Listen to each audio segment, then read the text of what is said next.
Pourquoi certaines personnes finissent par perdre le lien avec elles-mêmes?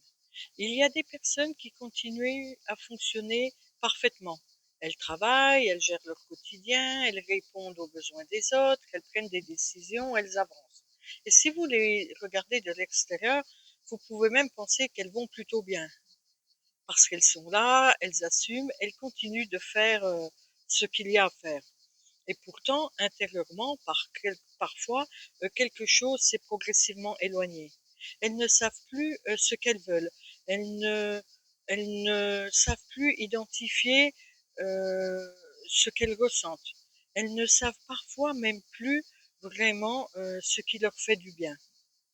Et c'est de cela que je veux vous parler aujourd'hui, de ces personnes qui n'ont pas cessé de fonctionner, mais qui ont progressivement perdu le lien avec elles-mêmes. Dans certaines périodes de vie, fonctionner en mode automatique peut être utile. On a beaucoup de choses à gérer, des responsabilités, des imprévus, des personnes qui comptent sur nous, alors on avance. On fait ce qu'il y a à faire, on règle les problèmes les uns après les autres. Le... Et parfois, heureusement qu'on en est capable d'ailleurs. Le problème n'est donc pas d'être capable de s'adapter. Le problème, c'est que lorsque cette adaptation devient un mode de fonctionnement permanent. Parce que, à force de fonctionner comme ça, on ne peut, on peut finir par ne plus se demander comment est-ce que je vais, mais seulement qu'est-ce qu'il reste encore à faire. Et ce n'est pas la même chose. On devient extrêmement efficace pour gérer l'extérieur, mais de moins en moins attentif à ce qui se passe à l'intérieur. C'est une forme de pilotage automatique. On continue, on assure, on tient. Et comme on fonctionne encore, on pense que tout va bien, ou en tout cas que c'est suffisant, suffisamment bien pour continuer à avancer. Ce fonctionnement, je le retrouve souvent chez les personnes qui ont beaucoup appris à s'adapter à leur environnement, aux circonstances, aux besoins des autres. Elles savent anticiper, elles savent sentir quand quelque chose ne va pas bien, elles savent ce qu'il faut faire, elles savent être présentes, elles savent prendre sur elles quand c'est nécessaire. Et encore une fois, ce sont des vraies capacités.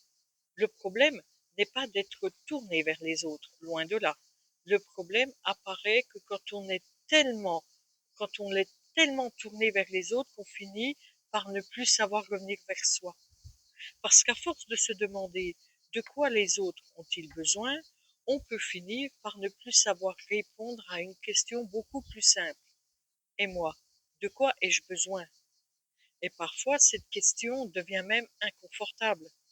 On sait organiser la semaine de tout le monde, on sait gérer un projet professionnel, on sait écouter une personne pendant 1 heure, mais quand quelqu'un demande « Et toi, qu'est-ce que tu veux vraiment ?» Il n'y a il n'y a plus de réponse évidente. Il y a un brouillard. Cette, cette déconnexion ne se produit généralement pas d'un seul coup. On ne se réveille pas un matin en ayant soudain perdu le lien avec soi-même. Cela va se faire progressivement. On commence par repousser un besoin. Oh, c'est pas le moment. Puis, on ignore une fatigue. Oh, bah, ça ira mieux demain. On accepte quelque chose alors qu'au fond, on aurait voulu dire non. On dépasse une limite, puis une autre. On ressent une tension dans le corps, mais on continue. Et à force, on devient parfois de moins en moins capable d'identifier ce qui se passe réellement en soi. Qu'est-ce que je ressens? De quoi ai-je besoin? Où sont mes limites? Qu'est-ce qui me convient encore? Qu'est-ce qui ne me convient plus? Et le corps, lui aussi, peut devenir quelque chose qu'on écoute de moins en moins. On remarque la fatigue quand elle devient très forte, la tension quand elle devient douloureuse, l'irritabilité, pardon, quand elle déborde. Mais on n'a pas forcément entendu tous les petits signaux qui étaient là avant. C'est là que certaines personnes vont me dire, en fait, je sais plus ce que je veux, ou je ne me reconnais plus, ou encore je sais ce que je ne veux plus, mais je ne sais pas ce que je veux à la place. Et souvent, je ne pense pas que ces personnes se soient réellement perdues. Je pense surtout qu'elles se sont tellement adaptées, voire suradaptées, tellement mobilisées, tellement tournées vers ce qu'il fallait gérer, qu'elles ont progressivement, malheureusement, oublié et cessé de s'écouter. Retrouver le lien avec soi ne veut pas forcément dire tout changer, hein. Ce n'est pas obligatoirement quitter son travail, changer de vie, partir vivre à l'autre bout du monde, ou encore prendre une décision radicale, malgré que parfois on soit bien tenté de faire toutes ces choses-là. Mais c'est pas forcément la bonne solution. La solution, ça va être de recommencer à observer, ralentir suffisamment pour remarquer ce qui se passe en soi, se demander qu'est-ce que je ressens réellement, qu'est-ce qui me fatigue, qu'est-ce qui me fait du bien, qu'est-ce que je suis en, où est-ce que je suis en train de m'adapter alors que quelque chose en moi dit non.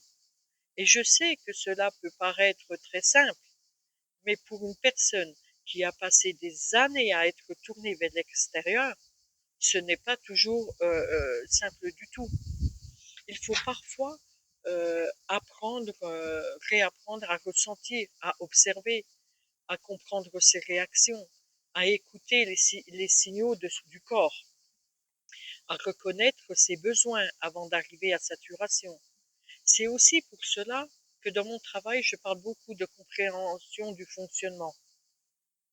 Parce qu'avant de vouloir changer une personne, la pousser à agir ou lui demander de faire encore plus d'efforts, il faut parfois l'aider à comprendre ce qui se passe réellement en elle, comment elle fonctionne, à quoi elle s'est adaptée, ce qu'elle porte depuis longtemps et ce qu'elle ne voit peut-être plus.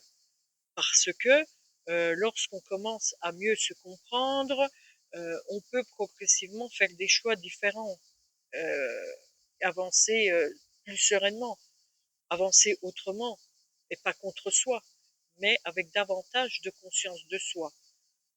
Moi, j'aime dire parfois qu'il faut parfois être égoïste avec bienveillance. Donc, je vous expliquerai un petit peu ce que j'entends par là. Voilà.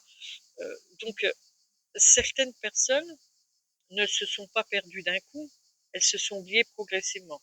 Donc, à force de gérer, à force de porter, à force de s'adapter, à force d'être présente pour les autres.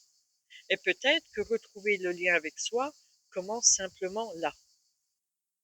Au moment où l'on s'arrête, quelques instants, de regarder uniquement ce qu'il reste à faire pour recommencer à se demander, et moi là-dedans, est-ce que je vais réellement